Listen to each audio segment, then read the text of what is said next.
Jauh-jauh hari firman Tuhan sudah menyampaikan bahwa akan datang masa-masa yang sangat sulit, masa yang sangat sukar. Tapi bukan berarti ketika masa yang sulit dan sukar itu datang dan kemudian orang-orang percaya kehilangan arah. Kalau hari ini kita masih bisa dengar firman Tuhan, saya percaya Tuhan masih peduli dengan hidup kita. Ada sesuatu yang Tuhan ingin supaya kita perbaiki di hari-hari terakhir ini untuk supaya kita tetap berjalan dalam rencananya Tuhan. Oke, puji Tuhan, saya akan bacakan firman Tuhan buat kita semua. Saya berharap buat setiap jemaat GBI Poles yang ada di rumah atau siapapun yang mendengar kebenaran firman Tuhan pagi hari ini, yang mengikuti ibadah pagi hari ini, kita akan sama-sama diberkati lewat firman Tuhan. 1 Korintus pasalnya yang ke-10, ayatnya yang pertama, sampai saya akan bacakan sampai ayatnya yang ke-6 saja. Ini adalah satu perikop yang ditulis oleh Paulus, tapi kita akan baca dari ayat 1 sampai ayatnya yang ke-6. 1 Korintus pasalnya yang ke-10, ayatnya yang pertama sampai ayatnya yang ke-6. Saya akan bacakan firman Tuhan ini. Perikop yang diberi judul oleh Lembaga Alkitab Indonesia, Israel sebagai suatu peringatan. Ayat pertama, aku mau supaya kamu mengetahui, saudara-saudara, bahwa nenek moyang kita semua berada di bawah perlindungan awan, dan bahwa mereka semua telah melintasi laut. Untuk menjadi pengikut Musa, mereka semua telah dibaptis dalam awan dan dalam laut. Mereka semua makan makanan rohani yang sama, dan mereka semua minum minuman rohani yang sama, sebab mereka minum dari batu karang rohani yang mengikuti mereka, dan batu karang itu ialah Kristus. Tetapi sungguh pun demikian, Allah tidak berkenan kepada bagian yang terbesar dari mereka, karena mereka ditewaskan di padang gurun. Semuanya ini telah terjadi sebagai contoh bagi kita untuk memperingatkan kita supaya jangan kita menginginkan hal-hal jahat seperti yang telah mereka perbuat. Puji Tuhan. Nah, Paulus menulis kepada jemaat yang ada di Korintus pada waktu itu, dan dia mengutip dari apa yang terjadi saat bangsa Israel keluar dari tanah Mesir menuju tanah perjanjian. Ayat yang kelima di sana sampai ayatnya yang ke-6 sangat jelas sekali. Paulus mengingatkan kembali bahwa apa yang terjadi dengan bangsa Israel pada waktu itu menjadi sebuah contoh untuk supaya gereja Tuhan yang hidup di perjanjian baru mulai mengerti, menyadari bahwa ada hal-hal yang harus mereka jangan lakukan, ada hal-hal yang harus mereka tinggalkan supaya perjalanan hidup mereka bisa sampai kepada rancangan Tuhan yang luar biasa. Nah, contoh apa yang mereka harus pisahkan supaya mereka nggak mengikuti seperti dari bangsa Israel? Karena ayatnya yang kelima jelas sekali berbicara seperti ini. Tetapi sungguh pun demikian, Allah tidak berkenan kepada bagian yang terbesar dari mereka, karena mereka ditewaskan di padang gurun. Wow. Ada kurang lebih 1-2 juta lebih bangsa Israel keluar dari perbudakan Mesir, dan ada janji yang Tuhan sampaikan kepada mereka bahwa mereka akan dituntun dari perbudakan bangsa Mesir tiba kepada sebuah tanah perjanjian yang sangat luar biasa. Tuhan berjanji akan menuntun mereka untuk masuk ke sebuah tempat di mana hidup mereka akan mengalami berkat yang luar biasa. Ini juga sebuah gambaran dari kehidupan gereja Tuhan hari-hari terakhir ini, bahwa Tuhan yang melepaskan kita dari kehidupan lama, dari kehidupan kegelapan yang menggambarkan perbudakan Mesir, dan Tuhan akan menuntun kita pergi menuju ke sebuah tempat yang namanya sorga yang kekal. Tetapi ayat 5 berbicara tentang sungguh pun demikian, ternyata sebagian besar, bahkan banyak dari orang-orang yang keluar dari Mesir pergi ke tanah Kanaan enggak pernah sampai. Alkitab catat mereka semua mati di padang gurun. Dari generasi yang keluar dari bangsa Mesir dari perbudakan, Alkitab catat cuma Yosua dan Kaleb yang akhirnya bisa tiba sampai ke tanah Kanaan beserta dengan usia 20 tahun ke bawah. Nah, sama usia Yosua dan Kaleb ada di mana? Alkitab catat mereka semua meninggal di padang gurun. Padahal mereka sudah diberi janji. Janji itu adalah mereka akan menikmati kehidupan tanah Kanaan yang luar biasa. Nah, ini juga yang saya mau ingatkan buat gereja Tuhan di hari-hari terakhir ini. Yang Tuhan ingin ingatkan juga buat kita. Memang janji itu sudah diberikan buat kita yang sudah percaya kepada Yesus sebagai Tuhan dan Juru Selamat kita. Tetapi Alkitab bilang kita juga harus berpegang kepada janji Tuhan itu dengan cara hidup berkenan. Sebab ayat 5 ternyata 2/3 dari bangsa Israel meninggal di padang gurun. Letak masalahnya dalam ayat 5 berbicara Tuhan tidak berkenan. Tuhan tidak berkenan. Mereka harus mati di padang gurun karena cara hidup mereka, perilaku mereka nggak berkenan di hadapan Tuhan, sehingga ada kutuk datang, ada tulah datang, ada kematian datang. Tuhan harus izinkan ular-ular datang memagut, dan pada akhirnya semua mereka meninggal di padang gurun. Saya berharap buat gereja Tuhan, buat jemaat GBI Poles, buat siapapun yang mendengar firman Tuhan, janji itu sudah kita pegang, bahwa kita yang percaya dalam nama Yesus, Alkitab bilang kita akan diselamatkan. Tapi perjalanan kita belum sampai ke Kanaan rohani, ke surga yang kekal.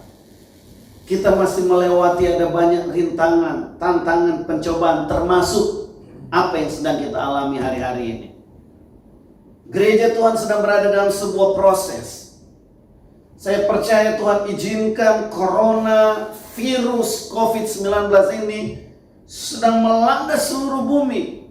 Bagi gereja Tuhan ini adalah sebuah ujian, proses. Apakah kita akan tetap teguh di dalam Tuhan? Apakah kita akan tetap berharap kepada Tuhan? Atau pada akhirnya kita justru mundur? Kita mulai berpikir akan nggak ada ibadah lagi di gereja. Akhirnya kita mulai mundur. Kita mulai mencari jalan kita masing-masing. Ini adalah sebuah proses. Dan Tuhan ingatkan, jangan sampai apa yang terjadi di bangsa Israel itu terjadi buat hidup kita. Coba kita perhatikan ayat-ayat yang sudah kita baca. Alkitab catat dari ayat yang pertama, Alkitab bilang, aku mau supaya kamu mengetahui saudara-saudara. Aku mau supaya kamu mengetahui, berarti ini sangat penting. Paulus mau supaya jemaat Korintus mengerti. Mereka harus menangkap apa yang Tuhan kehendaki buat hidup mereka. Demikian juga supaya Tuhan mau kita jemaat GBI Poles, siapapun kita harus mengetahui hal ini.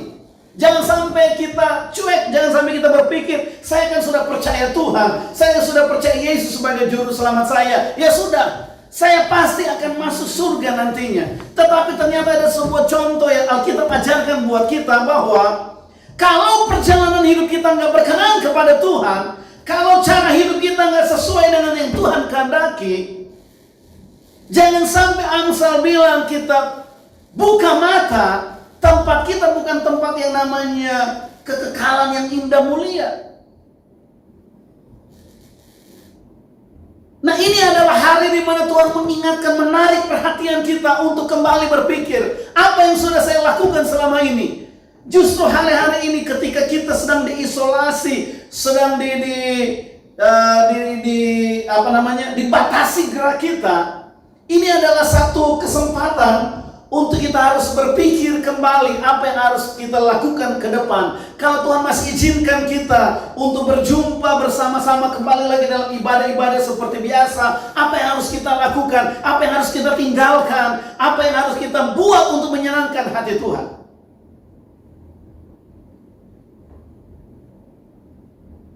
Aku mau supaya kamu mengetahui hal ini, saudara-saudara, bahwa nenek moyang kita semua berada di bawah perlindungan awan dan bahwa mereka semua telah melintasi laut.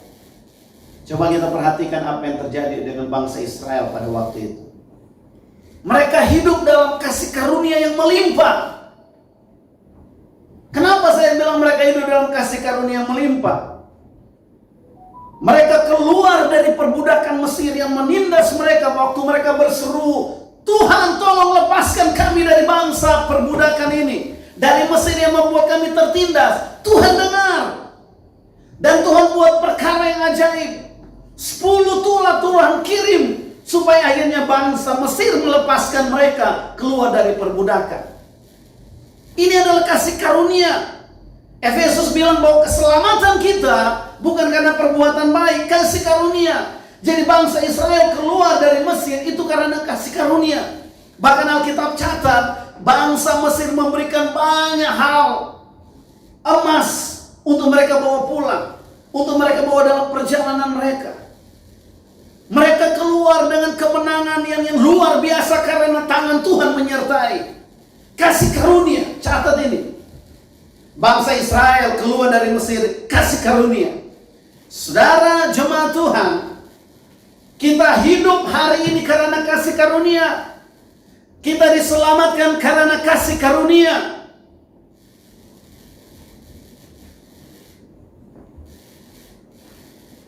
Kalau bangsa Israel bisa bermegah dengan kasih karunia, kenapa mereka harus mati di padang gurun? Ini sebuah pertanyaan. Ada begitu banyak orang-orang Kristen hari-hari ini, orang-orang percaya bangga bahwa mereka diselamatkan oleh kasih karunia. Memang benar. Tapi ada sebuah contoh yang Alkitab catat di sana. Ternyata bangsa Israel, nggak semua mereka sampai ke tanah Kanaan. Sekalipun mereka hidup dalam kasih karunia yang melimpah. Catat yang kedua, Alkitab bilang, dalam perjalanan hidup mereka, mereka dibaptis untuk menjadi pengikut Musa dalam awan dan dalam lautan. Ini menggambarkan tentang lahir baru. Bangsa Israel mengalami kehidupan yang luar biasa. Keluar dari perbudakan Mesir, mereka mengalami sebuah kelahiran baru lewat baptisan yang Alkitab gambarkan untuk menjadi pengikut Musa lewat awan, perlindungan awan, dan kemudian mereka melintasi laut yang terbuka lebar menjadi jalan raya. Ini menggambarkan tentang baptisan, menjadi pengikut Musa. Mereka bangga, mereka menjadi orang-orang yang luar biasa, pengikut Musa, berarti mereka juga pengikut Tuhan. Tapi pertanyaannya sekali lagi, kenapa mereka harus mati di padang gurun? Banyak orang Kristen bangga bahwa mereka hidup sekarang sudah lahir baru. Mereka sudah dibaptis. Mereka menerima karunia Roh Kudus. Mereka merasa bahwa mereka orang yang luar biasa. Tapi Paulus bilang kita harus mengetahui contoh yang terjadi. Bangsa Israel pun sudah dibaptis untuk menjadi pengikut Musa. Itu sama seperti mereka menjadi pengikut Tuhan. Tapi mereka harus mati di padang gurun. Jadi pertanyaan buat gereja Tuhan hari ini, apa yang kau banggakan? Kasih karunia engkau diselamatkan, bagus. Engkau sudah lahir baru hari ini, bagus. Tapi ingat, bangsa Israel pun sudah alami itu, tapi mereka mati. Persoalannya Tuhan gak berkenan dengan cara hidup mereka. Apalagi yang bangsa Israel lakukan? Coba kita lihat. Dalam perjalanan hidup mereka, Mereka hidup di dalam mujizat. Nggak ada makanan, Tuhan kirim roti dari langit. Bahkan Alkitab bilang di tengah padang gurun nggak ada air. Ada batu karang yang mengikuti mereka. Wow. Ada batu karang yang mengikuti mereka sehingga kalau mereka lapar, Musa hanya minta supaya batu karang mengeluarkan air dan kemudian mereka minum. Mana ada hidup model begini di padang gurun? Ini cuma karena mujizat, pertolongan Tuhan. Saya mau kasih tahu, banyak orang Kristen juga mengalami banyak mujizat. Mereka telah melihat hal-hal hebat terjadi dalam hidup mereka. Mereka telah melihat perbuatan-perbuatan tangan Tuhan. Mereka sudah melihat bagaimana pembelaan Tuhan terjadi. Tapi coba kita perhatikan, apa yang terjadi dengan bangsa Israel? Apakah cukup mereka hidup dalam mujizat dan kemudian mereka tetap teguh berjalan dalam Tuhan? Oh, ternyata enggak. Ayat yang kelima berbicara Tuhan gak berkenan sehingga 2/3 dari bangsa Israel harus mati di padang gurun. Ada begitu banyak orang Kristen berpikir karena mereka sudah mengalami banyak mujizat, mereka sudah mengalami hal-hal hebat dalam hidup mereka, bahwa perjalanan hidup mereka ternyata aman-aman saja. Enggak. Bahkan saya mau kasih tahu, Alkitab bilang bangsa Israel dituntun oleh tiang awan, tiang api, dan batu karang yang Alkitab bilang Yesus Kristus sendiri. Berarti mereka hidup dalam persekutuan waktu itu. Mereka hidup dalam persekutuan yang luar biasa. Tapi itu Alkitab bilang mereka juga mati di padang gurun karena Tuhan gak berkenan. Apa yang kita banggakan hari ini? Apakah engkau jadi orang Kristen dan kau berpikir bahwa persekutuanmu dengan Tuhan setiap minggu, setiap hari engkau ada bersama dengan Tuhan? Tapi sekali lagi, cara, tindakanmu, buah yang kau hasilkan, itu akan menentukan apakah engkau berkenan atau tidak berkenan di hadapan Tuhan. Ternyata untuk jadi pengikut Kristus bukan hanya kelihatan dari aktivitasmu, itu bagus. Kalau engkau aktif ke gereja itu bagus, tapi engkau mulai harus hasilkan apa yang engkau ikuti. Karena siapa yang engkau sembah, itu yang akan membentuk kehidupanmu. Tapi heran, ada begitu banyak orang menyembah, katanya menyembah Tuhan, tapi apa yang dihasilkan gak seperti yang dia sembah. Nah, ini yang bahaya. Saya cukup sedih juga kalau baca-baca medsos, mau apapun itu, yang berantem itu bukan orang-orang biasa, bukan berantem. Yang terlalu banyak mengeluarkan komen-komen yang sedikit, aduh, saya aja sendiri bingung. Ternyata mereka pelayan Tuhan. Berpikir bahwa mereka lebih hebat, lebih bagus. Buat apa? Hasilkanlah buah. Kalau misalnya kita lihat ada kekurangan, doakan. Karena nggak semua hamba Tuhan itu sudah jadi sempurna. Kita semua lagi sedang bertumbuh untuk mendapatkan penyingkapan kebenaran firman Tuhan. Jadi bukan berarti kalau satu sudah dapat hal yang bagus dan itu yang harus jadi patokan, sehingga yang lain salah, sesat. Wah, sudah ngomong sesat lah, sudah ngomong salah lah. Wow, sedih. Seharusnya kita harus mengeluarkan buah supaya Tuhan berkenan. Cukup buatlah kita yang terbaik dalam pelayanan kita. Engkau pelayan Tuhan, buat yang terbaik. Enggak usah lihat yang kiri kanan dan mulai bilang ini salah, ini sesat. Mereka nggak melakukan kebenaran. Padahal kita baru dapatkan kebenaran sedikit aja udah merasa bahwa kita yang paling hebat. Wah, waktu saya baca itu, aduh, rasa-rasanya mau pingin komen lagi untuk bilang, wah diam. Tapi ya udah, kita hanya berdoa saja supaya Tuhan tolong, supaya gereja Tuhan hidup dalam kesatuan, saling memperlengkapi, saling menopang satu sama yang lain. Bahkan jemaat Tuhan, setiap malam kita berdoa supaya Tuhan tolong. GBI Poles, Tuhan berkati kekuatan iman, supaya di tengah-tengah proses ini yang kita hasilkan buah yang berkenan di hadapan Tuhan. Amin. Amin. Wow, luar biasa ini. Bangsa Israel luar biasa. Mereka diikuti oleh batu karang Yesus Kristus sendiri. Persekutuan yang hebat terjadi. Tapi ternyata kita bilang, Tuhan tidak berkenan dengan bagian besar dari bangsa Israel. Saya berdoa supaya setiap jemaat GBI Poles berkenan di hadapan Tuhan. Amin. Amin. Saya berdoa biar setiap jemaat GBI Poles berkenan di hadapan Tuhan. Mungkin kau bukan orang hebat. Mungkin kau bukan kelihatan luar biasa hari-hari ini. Mungkin kau cuma jemaat biasa, kau cuma pekerja biasa. Di pandangan orang kau kecil. Di pandangan orang kau tidak terlalu berarti, bernilai. Dan kalau kau mulai lihat apa yang ada di luar sana, oh hebat-hebat. Saya mau kasih tahu, bukan apa yang kelihatan hebat yang berkenan kepada Tuhan. Tapi ketika hidupmu, caramu menghasilkan sesuatu yang terbaik, kecil yang kau kerjakan kan, nggak bernilai bagi orang lain yang kau kerjakan. Tapi kalau kau buat itu dengan penuh rasa syukur, tanpa persungutan, tanpa mencobai Tuhan, tanpa hidup menjadikan diri kita jadi Allah buat diri kita sendiri, wow, kita akan berkenan. Terus kemudian, apa yang menyebabkan bangsa Israel akhirnya meninggal sebagian besar di padang gurun? Alkitab bilang ada 4 hal yang mereka buat ternyata. Saya berharap 4 hal ini kita akan bahas di minggu-minggu yang akan datang. Tapi saya cuma mau kasih garis besar dulu. 4 hal tindakan mereka yang membuat akhirnya Tuhan marah, Tuhan muak, Tuhan benci, dan Tuhan gak berkenan. Padahal Tuhan sudah pilih mereka, Tuhan sudah buat keselamatan.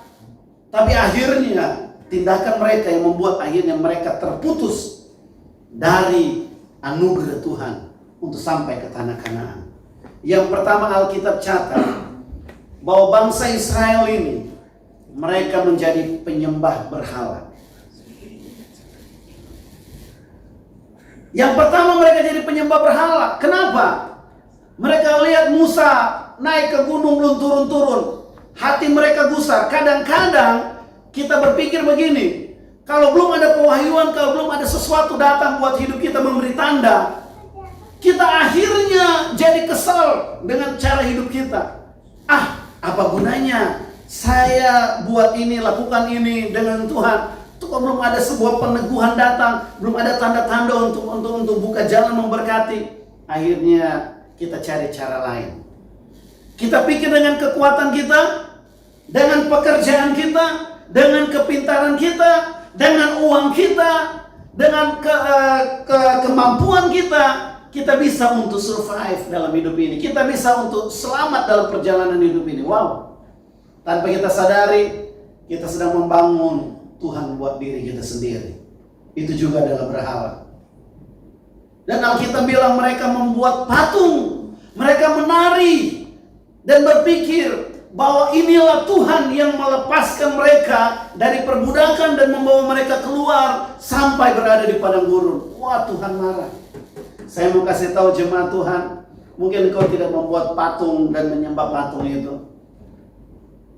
Tapi dengan engkau membuat sesuatu yang merasa engkau mampu, yang selama ini sebelum engkau berada dalam situasi terkurung, terisolasi, kita nggak bisa buat apa-apa, mungkin kita merasa terlalu hebat, sehingga kita berpikir ya udahlah, gereja lah.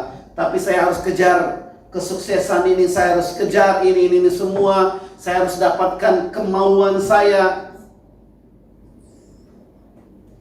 Tanpa kita sadari, kita sudah menjadikan Tuhan nomor 2. Dan nomor 1 adalah apa yang kita inginkan harus tercapai. Itu namanya penyembahan berhala. Mungkin Tuhan sedang izinkan corona sedang datang supaya engkau mulai mengoreksi dirimu. Adakah sesuatu yang saya sudah bangun dalam hidup ini menjadikan sebuah penyembahan berhala yang membuat Tuhan gak berkenan dengan hidup saya? Kalau mungkin pelayanan saudara menjadikan engkau menjadi bangga dan merasa bahwa engkau hebat, tinggalkan itu. Please, tinggalkan. Jangan buat Tuhan cemburu dengan apa yang sedang kau bangun. Kalau sedang dalam sebuah kesuksesan dan engkau berpikir semua aman-aman saja, engkau bisa berkatakan dari keuangan saya bisa bantu. Dan kau berpikir itu karena semua hal engkau dapati dengan dirimu, dengan kekuatanmu, dan kau merasa sudah gak butuh semua yang lain. Tuhan sedang izinkan kau koreksi hari ini. Mungkin itu adalah penyembahan berhalamu, atau apapun yang menjadikan sesuatu tempat tertinggi dalam hidupmu menggantikan Tuhan, itu adalah penyembahan berhala. Dan Tuhan gak suka. Makanya Tuhan bunuh sebagian dari mereka karena mereka menyembah patung. Yang kedua, Alkitab catat,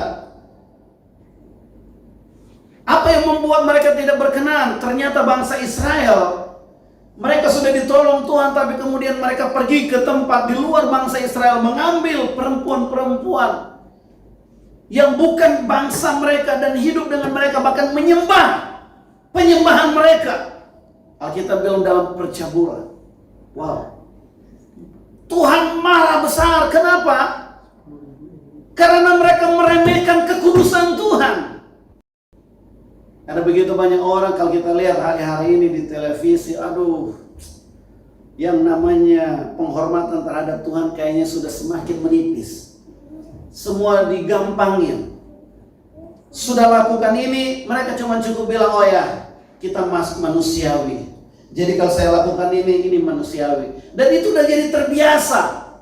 Padahal di hadapan Tuhan ini sangat menjijikan. Bahkan Alkitab bilang, ini mengganggu kekudusan, kehormatan Tuhan. Sehingga Alkitab bilang bangsa Israel banyak yang mati karena percabulan. Penghormatan kepada Tuhan, kekudusan yang seharusnya di bagian Tuhan dilecehkan. Padahal mereka bangsa yang dipilih Tuhan. Saya mau kasih tahu hari-hari ini, ketika engkau tidak menganggap penting kekudusan Tuhan, engkau tidak memberi penghormatan bagi nama Tuhan yang terbaik, itu sama seperti engkau sedang hidup dalam sebuah percabulan. Satu ketika bangsa Israel sedang dikutuk, kena tulah karena kematian dari percabulan ini, seorang yang bernama Pinehas. Saudara boleh baca di kitab Bilangan. Pinehas, cucu dari Imam Harun, waktu dia melihat banyak orang yang meninggal pada waktu itu karena sebuah percabulan, Pinehas bangkit, dia ambil tombak. Dia lihat ada orang yang hidup seperti ini, yang tidak menghormati nama Tuhan. Dia bangkit, kemudian dia pergi bunuh orang ini. Dan hari itu Alkitab catat, tulah berhenti, kematian berhenti, hanya karena ada Pinehas yang berdiri untuk membela kehormatan Tuhan. Dan Alkitab bilang begini, Pinehas, dia seorang yang luar biasa. Dia berdiri membela kehormatanku, maka tulah akan berhenti di sana. Kematian akan berhenti di sana. Hari-hari ini mungkin kita harus berdiri untuk kembali mengagungkan kehormatan nama Tuhan. Mulai dari hidup kita, mulai dari keluarga kita. Kita harus menjaga kehormatan Tuhan yang Tuhan percayakan dalam hidup kita. Kekudusan Tuhan gak boleh diturunkan. Siapapun engkau, ketika engkau mulai menurunkan kekudusan dan kehormatan Tuhan dalam hidupmu, engkau sedang berhadapan dengan tulah. Ketika Nebukadnezar meremehkan kehormatan Tuhan, dia kena kutuk. Ketika Herodes mencoba untuk menurunkan kekudusan kehormatan Tuhan, dia kena kutuk. Dia kena tulah. Hari ini saya berharap, mari setiap jemaat Tuhan kita bangun mezbah. Kita bangun penghormatan buat nama Tuhan. Kita berdiri buat bangsa Indonesia. Kita minta pengampunan atas setiap dosa-dosa yang mungkin sedang diperbuat oleh bangsa kita. Kita berdoa supaya Tuhan menghentikan tulah. Dengan cara apa? Kita mengubah cara hidup kita. Kita mulai memberi penghormatan bagi nama Tuhan. Kita mulai memberi kekudusan yang benar-benar menjadi tempat bagi Tuhan. Dengan cara dimulai dari diri kita. Kita mulai hidup berkenan kepada Tuhan. Kita harus memutuskan rantai-rantai. Bukan cuma memutuskan penyebaran virus, tapi ada satu virus yang lebih dahsyat. Ada satu virus yang lebih buruk, yang akan menghancurkan banyak orang, yang akan membuat banyak orang gak pernah sampai ke tanah Kanaan, yaitu virus percabulan. Membawa kekudusan Tuhan ke tingkat yang paling rendah. Menurunkan kehormatan Tuhan ke tingkat yang paling rendah. Dengan cara apa? Gaya hidup kita. Tapi ketika kita dengar firman Tuhan ini, mari kita mulai bangkit dan berdiri meminta pengampunan Tuhan dan berkata, Tuhan, tolong kami Tuhan. Buat kami mengerti bahwa Engkau kudus. Engkau yang harus dihormati di atas segala-galanya. Engkau yang harus diprioritaskan di atas segala-galanya. Kalau ada hal yang sangat menyakiti hati Tuhan, kami mohon pengampunan Tuhan turun atas kami. Kami mohon pengampunan turun atas keluarga kami. Kami mohon pengampunan turun atas bangsa kami. Dan ketika kita memutuskan virus yang namanya kehidupan yang tidak berkenan ini, Tuhan juga akan menyelesaikan hal-hal yang tidak mungkin diselesaikan oleh bangsa kita, oleh keluarga kita, oleh orang-orang hebat kita. Karena hari ini yang kita perlukan adalah Tuhan. Amen. Apalagi yang membuat bangsa Israel tersandung? Alkitab bilang mereka mencobai Tuhan. Yang ketiga, mereka coba Tuhan. Kenapa?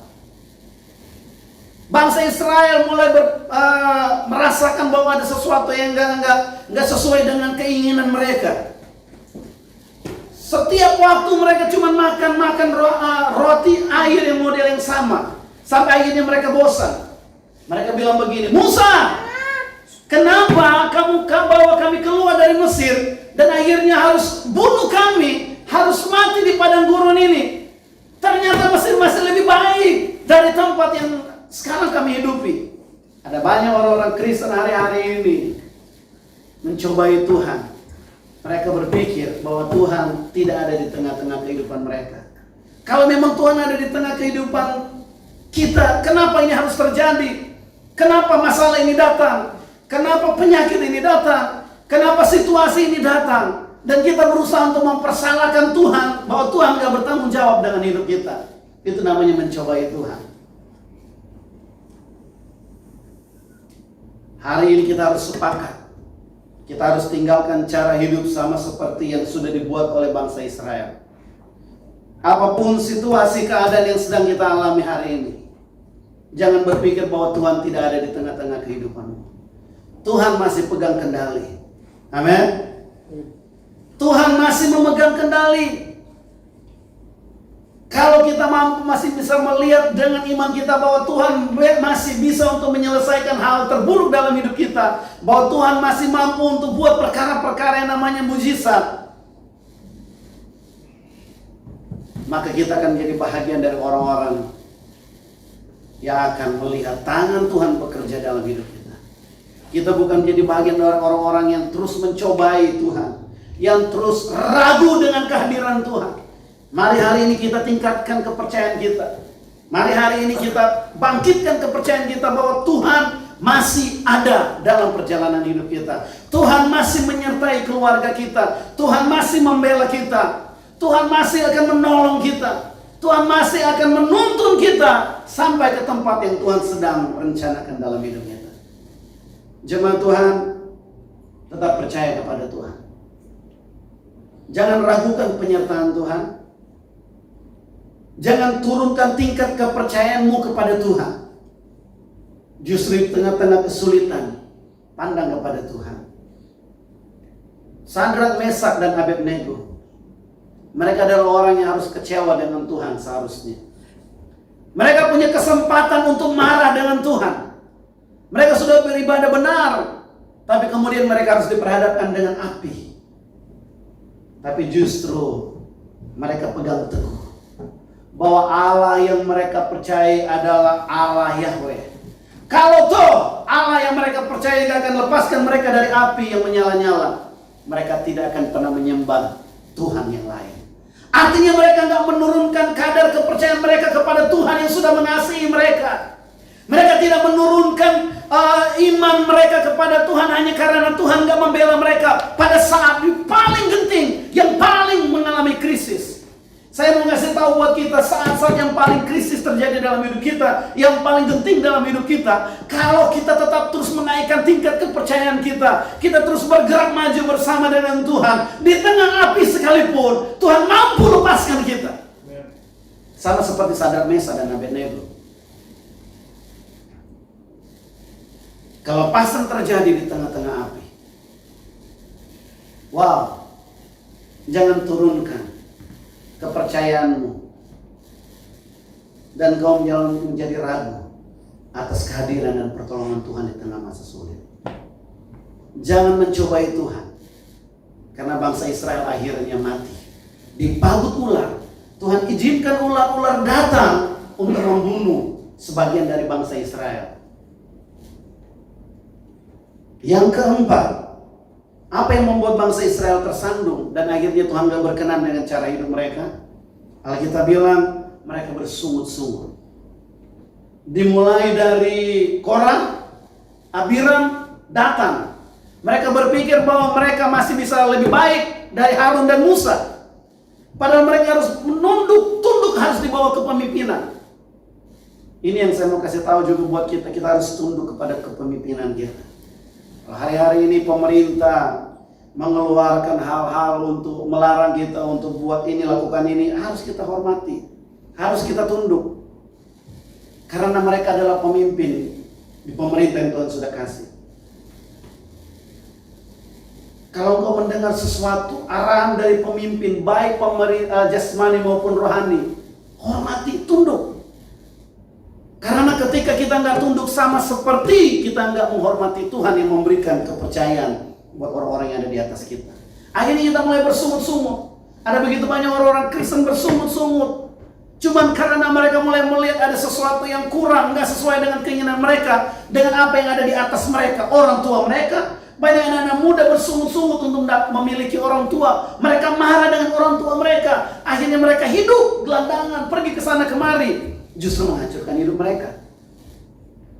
Ada banyak anak-anak sekolah kecewa dengan guru-guru mereka. Mereka marah, padahal itu harus mereka tunduk. Akhirnya mereka nggak berhasil dalam hidup mereka. Ada banyak jemaat-jemaat, mereka kesal, marah melihat pemimpin mereka, padahal sedang mereka marah dengan Tuhan seharusnya. Mereka bersungut-sungut. Hidup dalam sebuah persungutan berarti nggak bersyukur dengan apa yang Tuhan sedang kasih dalam hidup kita. Apapun yang sedang kita alami hari ini jemaat Tuhan, saya mau kasih tahu, belajarlah bersyukur. Belajar menerima keadaan, belajar untuk percaya bahwa Tuhan masih mengendalikan seluruh hidup kita. Alkitab catat, karena mereka bersungut-sungut, ribuan bangsa Israel mati. Ada yang ditelan oleh bumi, dan kemudian ada yang tulah datang kematian untuk membunuh mereka. Padahal sekali lagi mereka hidup dalam kasih karunia bangsa Israel.